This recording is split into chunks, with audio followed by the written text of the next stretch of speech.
be patient and to be also going live on or making a video on my TikTok on the group's TikTok channel, and I have to do that from my phone. So,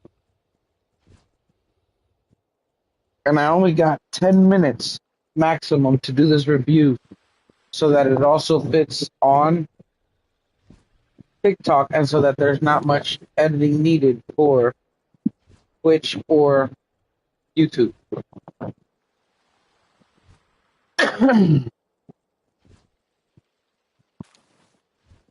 So here it goes. Today I'm reviewing Avatar: The Last Airbender, the Netflix live action series, season 2, episode 2, titled A Fight Once Begun. My overall opinion is that this is a good and entertaining episode with some excellent performances, strong bending effects, and very promising introductions for Toph. However, it also continues the biggest problem I had with season 1. The story is moving too I can't say that. The story is moving too quickly. Okay, way too quickly. Too much information is being compressed, and important relationships are not receiving enough time to develop naturally. With the episode so far, I love the way she was, and I love how you pronounce her name, but I love how she's portraying her. Sarcasm, attitude, and overwhelming belief in her own abilities, she immediately feels like someone who can challenge group dynamic instead of simply following Aang, Katara, and Sokka. I fight against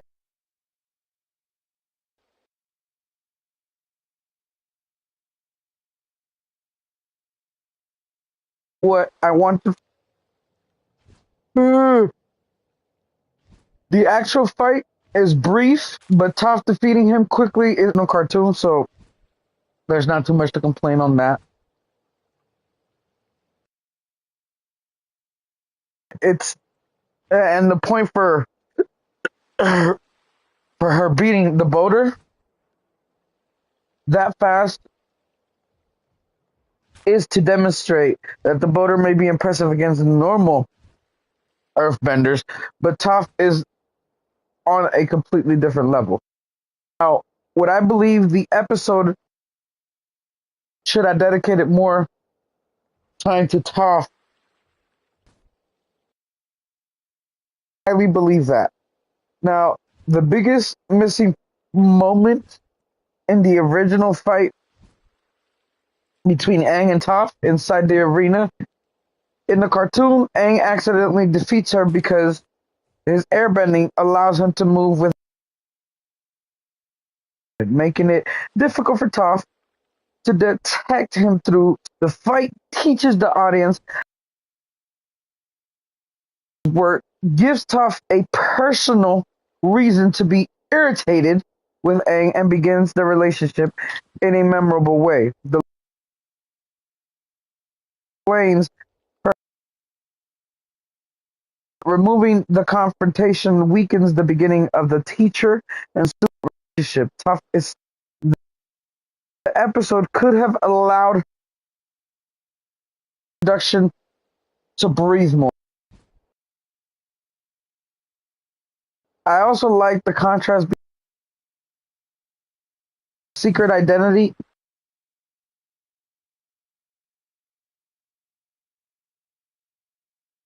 one of the most powerful character, and a hope the show. I really do. But I hope they don't rush it. Again, I hope they do. Please slow down on that. Moving on to satisfied with Gordon Cormier's performance. I think that's how you say his name. If not, I apologize. But I'm not completely Aang is being written. The original Aang is worried about is worried about the war and responsibility, but he usually is more playful, optimistic, and energetic until to confront the situations of the situation. The tragedy works because we first see him behaving like a normal child. Then, when he reaches a roadblock, the pressure comes crashing down on him. In the live action series, the worried and burdened side of Aang sometimes overshadows the cheerful side.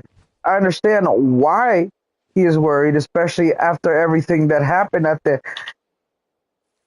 Northern Water Tribe, but I still need more of the playful Aang. His happiness is not a distraction from his character. It is part of what makes the painful moments more powerful. With Sokka, I believe Ian Usley is doing a good job. My criticism is not mainly directed at the actor. My problem is the missing context surrounding his relationship. For example, the show expects us to care about what happened between Sokka and Suki, but season one rushed so much of their development that their connection does not feel as natural or emotionally complete as it did in the cartoon. As someone who watched the original series, I can fill in the missing information a new viewer cannot. That is the problem I continue having with this adaptation. It sometimes presents the emotional result of a relationship without doing enough work to earn that result. Katara has a similar problem. I somewhat am satisfied with her, but the live action version continues emphasizing her desire to prove that she is powerful while reducing other important sides of her personality. Katara was always a badass in the cartoon. Nobody needed to remove her compassionate, responsible, or motherly qualities to make her strong. She was the person who frequently kept the group organized, looked after everyone, and challenged people when they were being irresponsible. She could be kind, stubborn, nurturing, angry, and powerful at the same time. One correction. Uh,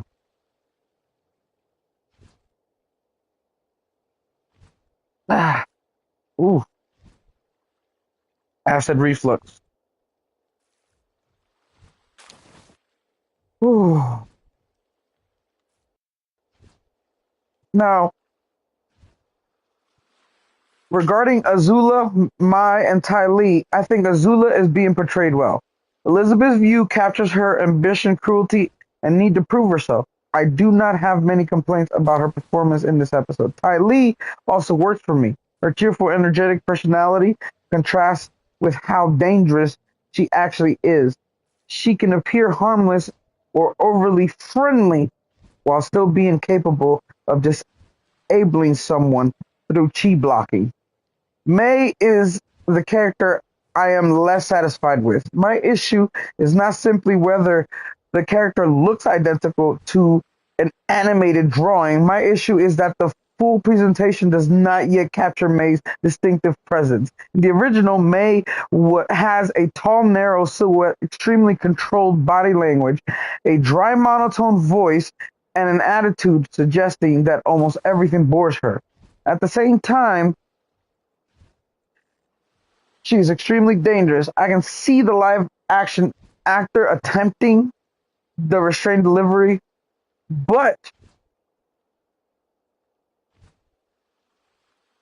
the styling, physical presentation, and performance have not completely sold the character to me yet. I need more of that effortless, detached, and quietly lethal feeling. Zuko is another character whose actor is performing well, but whose storyline is being hurt by the pacing. Dallas Liu understands Zuko's anger, confusion, and emotional vulnerability. The problem is that Zuko's softer moments require history. In the cartoon, we spend considerate time watching him chase Aang, fail, struggle, lose his position, and gradually question everything he has been taught. When too many of those experiences are shortened or removed, his emotional development feels flatter. The show tells us that Zuko is changing, but it has not always given us enough time to experience that change alongside him. The same applies to Uncle Iroh. Paul Sung-Hugh Lee continues doing an excellent job portraying him. Iroh is warm, humorous, and compassionate, but he is also wise, powerful, and deeply connected to Zuko's development. However, new viewers need enough time to understand why Iroh's relationship with Zuko is one of the emotional foundations of this entire story. He cannot feel like an old man who occasionally appears to help Zuko. He is Zuko's real father figure and moral guide. The final confrontation involving Aang, Zuko, and Azula, Toph, and Iroh was one of. I have to stop it there because I reached the 10-minute mark, so I have to do another live, another video. So give me a second.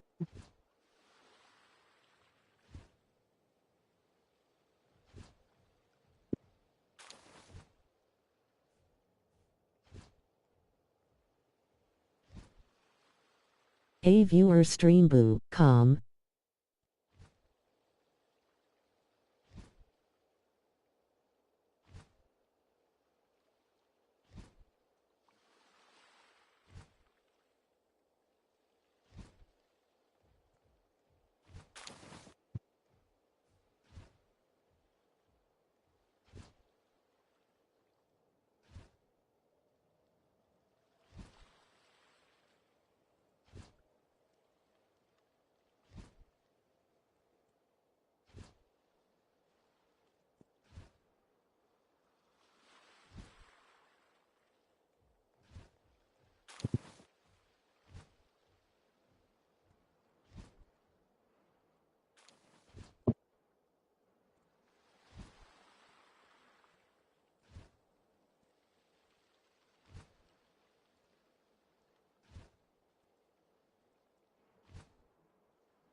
Give me a second. I'll continue the review here in a second. Trying to figure out how to post this. I don't know why it added a piano worship in the background. I really don't.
Okay. I saved it as a draft, so now I can work on it later. I figured it out. All right, so here we go. Part two. Now, the final confrontation involving Aang, Zuko, Azula, Toph, and Iroh was one of the episode's strongest sequences. I enjoyed the choreography, the bending effects, and the chaos created by characters with different goals colliding in the same location. The bending continues to look impressive. I especially appreciate the movement remained connected to martial arts. In the original series, waterbending was primarily inspired by Tai Chi, earthbending by Hung-gar, firebending by Northern Shaolin, and airbending by Baguazhang. Toph also uses a distinctive style inspired by southern praying mantis. That connection matters because bending should never look like the character simply waving their hands while computer effects appear. Their stance, balance, breathing, and physical technique should produce the element. I also appreciate that in this live action, they are choosing to stick more accurately when it comes to the firebending. When it comes to the failed live action movie, they changed the rule to where firebenders depended on an outside fire source, and the more talented ones like Iroh could produce it on their own. The cartoon,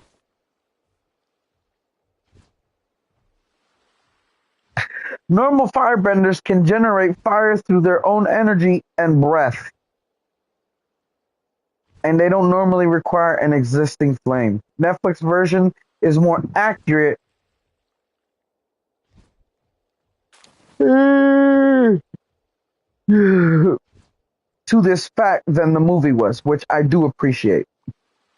Overall, I enjoyed episode 2. Toph sold the episode for me. The boulder was entertaining. Azula was effective. The bending looked excellent. And the final fight delivered. My biggest criticism is still the pacing. The episode tries to introduce Toph, explore her family, continue Zuko and Iroh's story develop. Azula introduce May and Ty Lee properly, examine Team Avatar's emotional state, and deliver a major battle.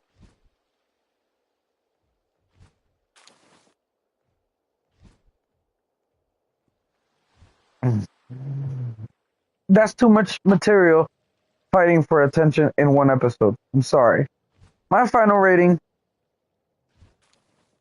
for episode 2, I would say a 6 out of 10. And the majority of the good parts, it's Toph that make it for me. It's a good episode. Toph's introduction is strong. Action. It could have been better had the writers had slowed it down, preserved Aang and Toph's original arena confrontation, and allowed the relationship to develop more with emotional weight. But that's pretty much it for the Avatar: The Last Airbender Season 2, Episode 2. Now, I'm going to end this live, and then here soon, I'm going to start another live where I will be reviewing 2 animes. So, bye-bye for now.